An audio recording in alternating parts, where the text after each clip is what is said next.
Boker Tov, Shavua Tov, Umevorach. Que ces paroles de Torah soient pour la guérison rapide de Moshe Raphaël, Nissim Ben Kamil, Moshe Ben Rivka, Shlomo Ben Rivka, Nissim Ben Rivka, pour la guérison de Liaou Hananel Ben Ruth Mesodi, pour la guérison de Daniel Tamar Atou Bat Fortuné et de Rivka Bat Menana. Parashat Tzav. Il y a un ordre dans la paracha, on parlera après, on expliquera d'autres choses, mais l'ordre principal de la paracha, c'est qu'il y ait un feu qui soit allumé toujours dans le placement de l'autel au Beth Amikdash, qui est toujours un feu à disposition, qui est disponible, et toujours prêt, qu'on n'a pas besoin d'aller chercher du feu, allumer le feu pour les sacrifices. Logiquement, c'est normal dans un temple où on sacrifiait autant de korbanot. Il fallait qu'il y ait toujours du feu allumé, même la nuit, même au moment où on ne sacrifie pas de korbanot.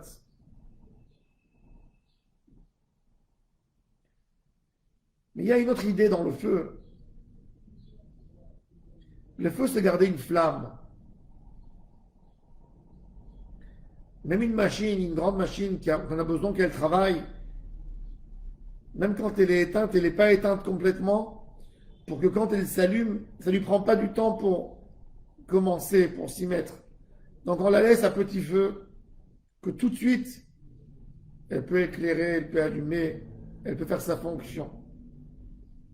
Un homme dans la Avodat Hashem n'a pas le droit de dire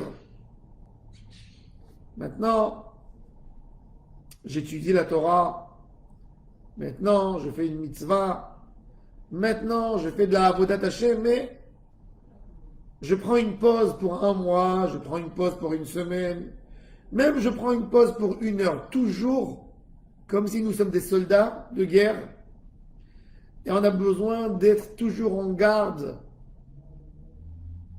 contre le Yetzer Hara. La Avodat Hashem des Kohanim, c'est de mettre la flamme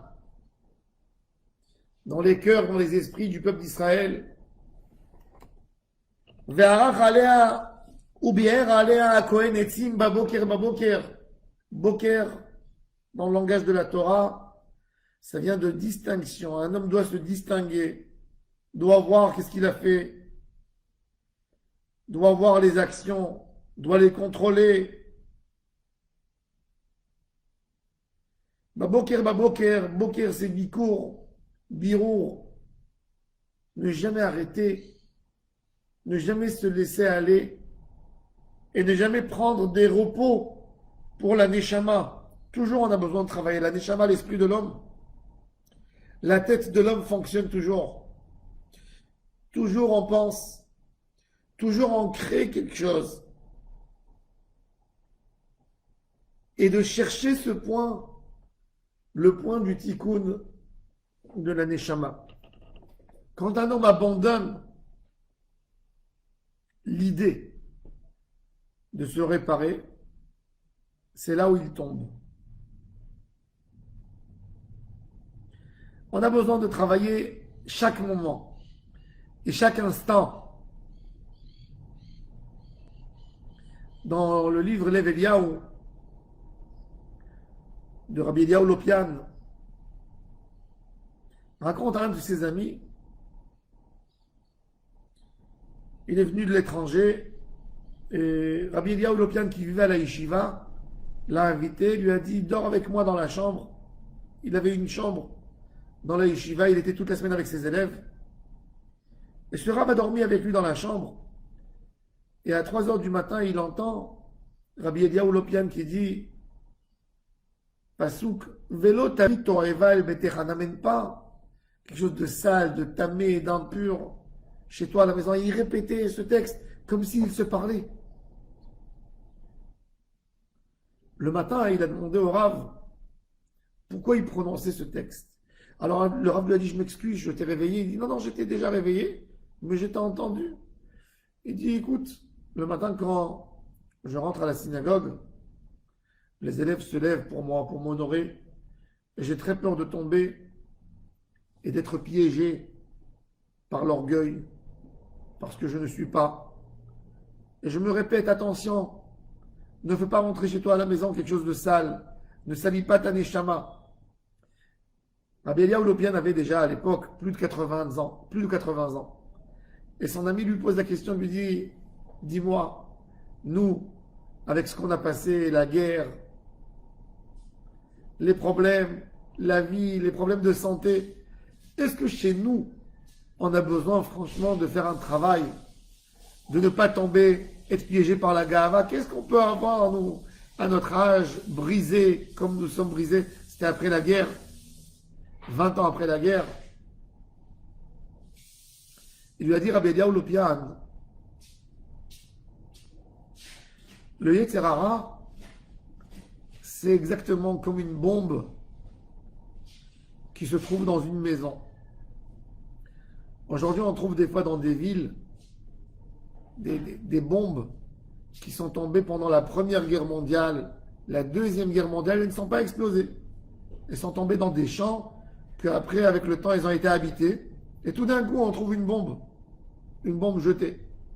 Cette bombe peut exploser à chaque minute, chaque moment, sans nous avertir. Ben, c'est exactement ça le Yetzer Hara. Le Yetzer Hara, il est chez nous, dans nos esprits, dans nos cœurs. Et la bombe peut exploser chaque moment, peut exploser chaque instant, à tel point que la personne est étonnée. Comment il était capable de faire une avéra? Il se pose la question. Il dit, mais j'étais prêt. Non, en réalité, il n'était pas prêt. Il n'était pas conscient qu'il y a une bombe dans la pièce. Et ça, c'est l'idée de la Torah. Ça, c'est le Esh Tamid Tukat ala Mizbeach Lo Tichbe, qui est toujours la lumière allumée chez toi. Que tu sois prêt, que ta volonté soit très forte pour faire un tikkun, pour ne pas être piégé par les idées du Yetzer Hara.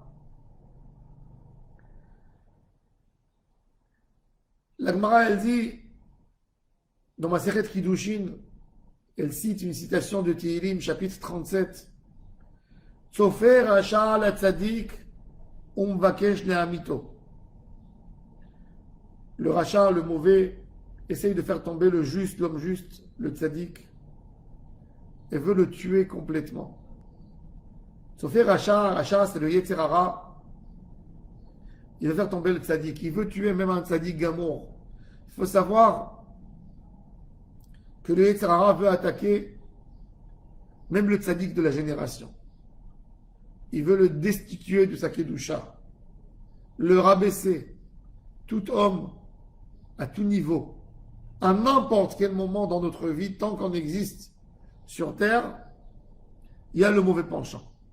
Ça n'existe pas un homme qui nous dira qu'il n'a plus de Yetzer Hara. Tout le monde a le Yetzer Hara. Chacun à son niveau, chacun avec ses épreuves. Jamais il nous lâche. Jamais. Et donc, quand on n'est pas conscient qu'il est là, c'est là où on tombe. C'est pour ça que l'homme a besoin de calculer ses pas, de compter ses gestes, de voir dans chaque endroit, chaque chemin qui suit dans sa vie. Est-ce que je risque de tomber avec le Yetzer Hara? Est-ce que le Yetzer Hara pourrait me faire du mal? Est-ce que je pourrais voir des choses qu'il ne faut pas voir dans cet endroit? Est-ce que je pourrais être tenté par une avéra? C'est le quotidien. C'est le travail du tzaddik. C'est la avodat Hashem. Tous les jours de savoir qu'il y a des débats à tout niveau, tous les jours. Tous les jours. Et c'est pour ça que tous les jours, il faut prier à Hashem Yitbarach. Tous les jours, il faut pleurer à Hashem qu'on ne soit pas piégé dans les mains par les pièges qui nous fait le Yetzer Hara. Qu'on ne tombe pas dans les épreuves, qu'on résiste, qu'on comprend tous les jours que Hashem est là présent à côté de nous. Ça, c'est la Avodat Hashem du Mishkan. Esh Tamid, le Korban Tamid. Un feu, si tu veux qu'il fasse un bon résultat, il ne peut pas être interrompu au milieu, il ne peut pas couper. Un bon plat, un plat mijoté, il est fait grâce au fait que le feu est allumé toujours. Si on allume et on éteint, on allume et on éteint, on allume et on éteint, on n'aura pas de plat. Ça, c'est le résultat. Cette continuité, quand ça continue toujours. Une avodat Hashem, elle doit continuer. Elle doit être permanente, tous les jours. On ne veut pas être des gens de Kippour, des juifs de toute l'année. Avodat Hashem, chaque moment, chaque instant. C'est ce qui fait de la neshama d'un homme une grande neshama. Le tikkun se fait à chaque niveau. Dans la Kabbalah, on voit chaque moment, chaque seconde. Et là, son tikkun dans notre vie, qu'on peut obtenir uniquement dans cette seconde et pas dans autre moment. Ça nous donne l'importance du temps.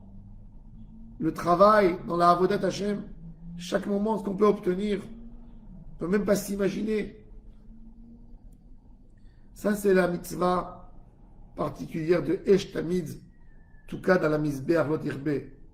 Que Bezrat Hashem, on ait le feu de la Avodat Hashem en nous, qui brûle toujours très fort.